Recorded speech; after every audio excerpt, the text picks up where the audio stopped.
আশেপাশে পুলিশ আসছে। আমাকে প্লিজ সুযোগ দেন, আমি নিয়ে যাই। না না, আমি দাঁড়ান, আপনি এটা প্র্যাঙ্ক, আল্লাহর কসম এটা প্র্যাঙ্ক।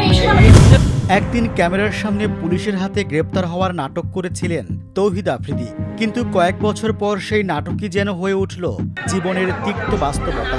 বৈষম্য বিরোধী আন্দোলনের সময়কার একটি হত্যা মামলায় তাকে বরিশাল থেকে গ্রেপ্তার করে পুলিশ।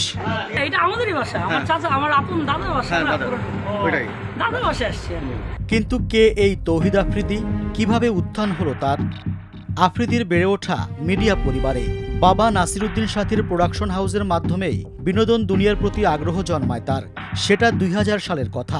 ছোটবেলা থেকেই প্রিয় মানুষদের মতো হওয়ার স্বপ্ন আর আকাঙ্ক্ষা তৈরি হয় তার ভেতরে। 2007-08 সালে হাতে ক্যামেরা তুলে নেন, বানাতে থাকেন ছোট ভিডিও, এডিটও করতেন। তারপর তার বাবা মাই টিভি চালু করলে সেখানে অভিজ্ঞতা অর্জন করেন। এরপর লন্ডন চলে যান মিডিয়া বিষয়ের উপর পড়াশোনা করতে। এ-লেভেল শেষ করে দেশে চলে আসেন।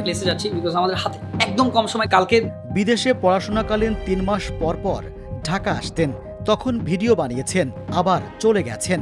এভাবে কাজ করতে করতে শোবিজের প্রতি আরও ভালোবাসা তৈরি হয় তার। 2014 সালে ইউটিউবে পথ চলা শুরু হয় আফ্রিদির।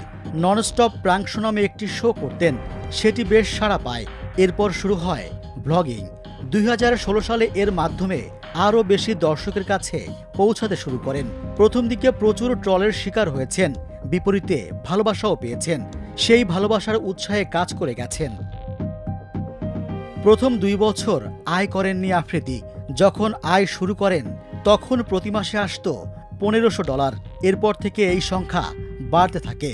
এখন তার ইউটিউবের সাবস্ক্রাইব সংখ্যা 60 লাখেরও বেশি। সেখানে 208টি ভিডিও আপলোড করেছেন।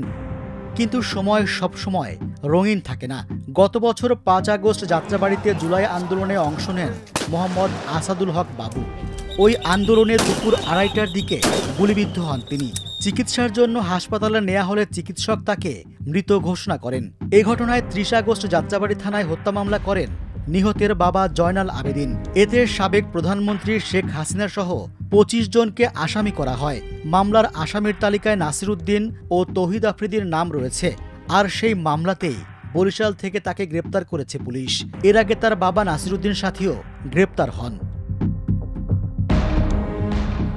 এমন আরও তথ্য পেতে ভিজিট করুন prothomalo.com/ভিডিওতে এবং প্রথম আলোর ফেসবুক পেজে। সাথে সাথে সাবস্ক্রাইব করুন প্রথম আলোর সব ইউটিউব চ্যানেলে। থাকুন ভালোর সাথে, আলোর পথে।